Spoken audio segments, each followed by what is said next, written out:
4 महीने बीत चुके थे, बल्कि 10 दिन ऊपर हो गए थे, किंतु बड़े भैया की ओर से अभी तक कोई खबर नहीं आई थी कि वह पापा को लेने कब आएंगे। यह कोई पहली बार नहीं था कि बड़े भैया ने ऐसा किया हो।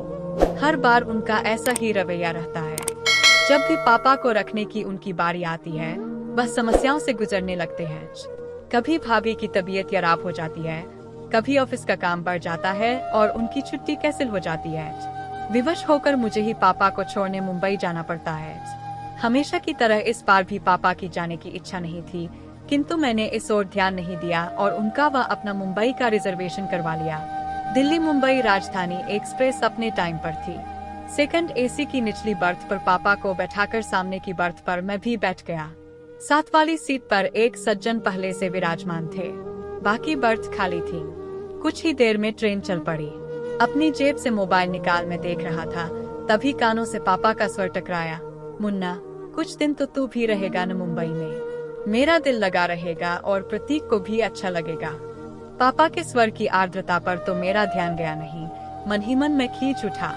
कितनी बार समझाया है पापा को कि मुझे मुन्ना न कहा करें, रजत पुकारा करें। अब मैं इतनी ऊंची पोस्ट पर आसीन एक प्रशासनिक अधिकारी हूँ। समाज में मेरा एक अलग रुतबा है, ऊंचा पद है, मान सम्मान है। बगल की सीट पर बैठा व्यक्ति मुन्ना शब्द सुनकर मुझे एक सामान्य सा व्यक्ति समझ रहा होगा।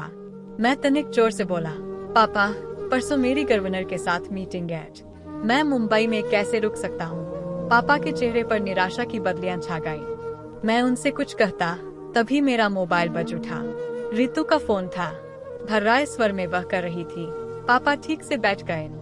हाँ बैठ गए हैं, गाड़ी भी चल पड़ी है। देखो, पापा का ख्याल रखना, रात में मेडिसिन दे देना, भाभी को भी सब अच्छी तरह समझा कर आना। पापा को वहाँ कोई तकलीफ नहीं होनी चाहिए।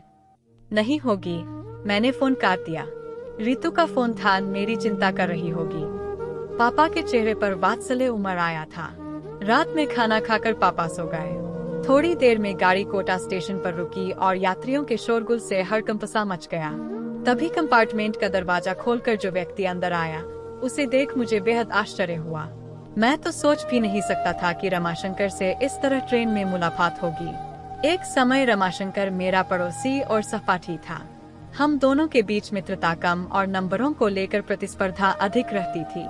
हम दोनों ही मेहनती और बुद्धिमान थे, किंतु न जाने क्या बात थी कि मैं चाहे कितना भी परिश्रम क्यों न कर लूं, बाजी सदैव रमाशंकर के हाथ लगती थी। शायद मेरी ही एकाग्रता में कमी थी। कुछ समय पश्चात पापा ने शहर के पॉश एरिया में मकान बनवा लिया। मैंने कॉलेज चेंज कर लिया और इस तरह रमाशंकर और मेरा साथ छूट गया। 2 माह पूर्व एक सुबह मैं अपने ऑफिस पहुंचा। कॉरिडोर में मुझसे मिलने के लिए काफी लोग बैठे हुए थे। बिना उनकी ओर नजर उठाए मैं अपने केबिन की ओर बढ़ रहा था। यकाएक एक व्यक्ति मेरे सम्मुख आया और प्रसन्नता के अतिरेक में मेरे गले लग गया। रजत यार, तू कितना बड़ा आदमी बन गया। पहचाना मुझे? मैं रमाशंकर। मैं सख्त का गया। फीकी सी मुस्कुराहट मेरे चेहरे पर आकर विलुप्त हो गई। इतने लोगों के सम्मुख उसका अनौपचारिक व्यवहार मुझे कल रहा था।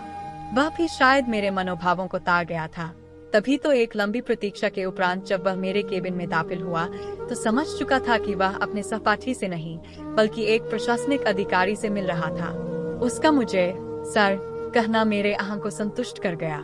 यह जानकर कि वह बिजली विभाग में मेज एक क्लर्क है, जो मेरे समक्ष अपना तबादला रुकवाने की गुजारिश लेकर आया है, मेरा सीना अभिमान से चौड़ा हो गया।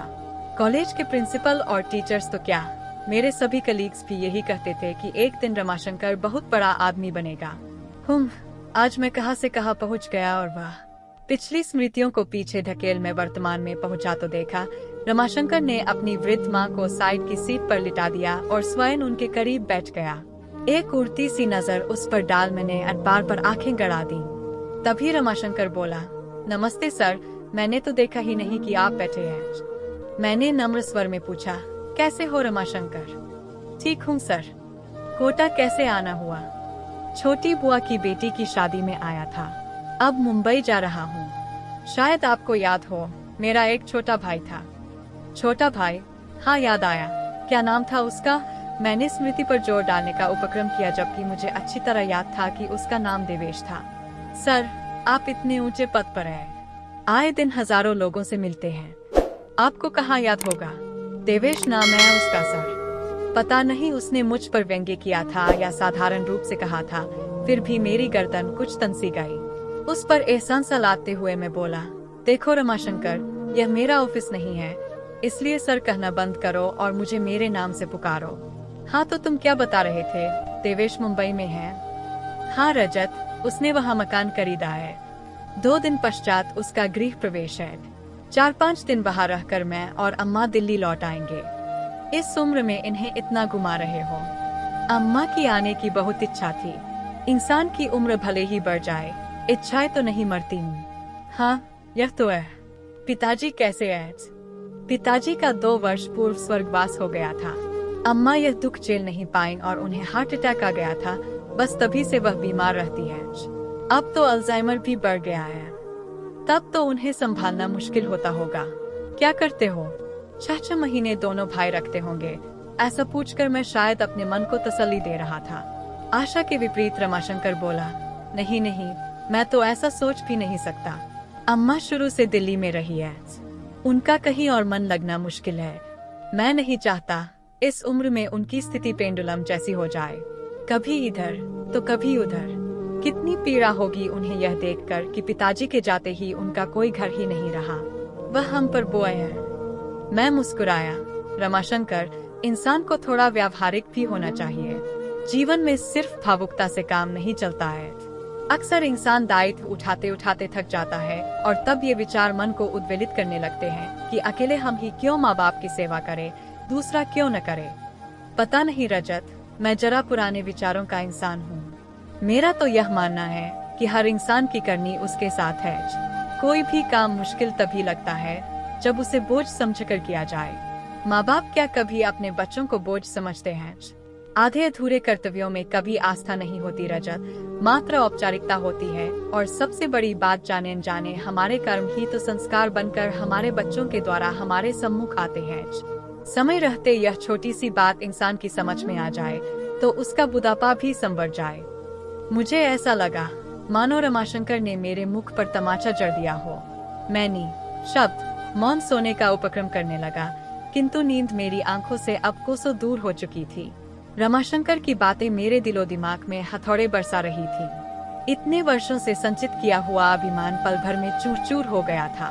प्रशासनिक परीक्षा की तैयारी के लिए इतनी मोटी मोटी किताबें पढ़ता रहा, किंतु पापा के मन की संवेदनाओं को, उनके हृदय की पीड़ा को नहीं पढ़ सका। क्या इतना बड़ा मुकाम मैंने सिर्फ अपनी मेहनत के बल पर पाया है? नहीं, इसके पीछे पापा मम्मी की वर्षों की तपस्या निहित है। आखिर उन्होंने ही तो मेरी आंखों को सपने देखने सिखाए, जीवन में कुछ कर दिखाने की प्रेरणा दी। रात्रि में जब मैं देर तक पढ़ता था तो पापा भी मेरे साथ जागते थे कि कहीं मुझे नींद न आ जाए। मेरे इस लक्ष्य को हासिल करने में पापा हर कदम पर मेरे साथ रहे और आज जब पापा को मेरे साथ की जरूरत है तो मैं व्यावहारिकता का सहारा ले रहा हूँ। 2 वर्ष पूर्व की स्मृति मन पर दस्तक दे रही थी। सीवियर हार्ट अटैक आने के बाद मम्मी बीमार रहने लगी थी। एक शाम ऑफिस से लौटकर मैं पापा मम्मी के बेडरूम में जा रहा था, तभी अंदर से आती आवाज से मेरे पाँव ठिठक गए। मम्मी पापा से कह रही थी, इस दुनिया में जो आया है वह जाएगा भी, कोई पहले तो कोई बाद में।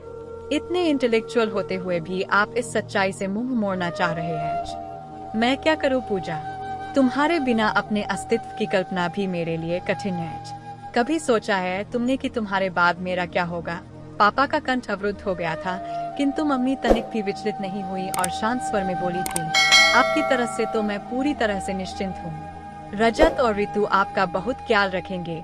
यह एक माँ के अंतर्मन की आवाज है, उसका विश्वास है जो कभी गलत नहीं।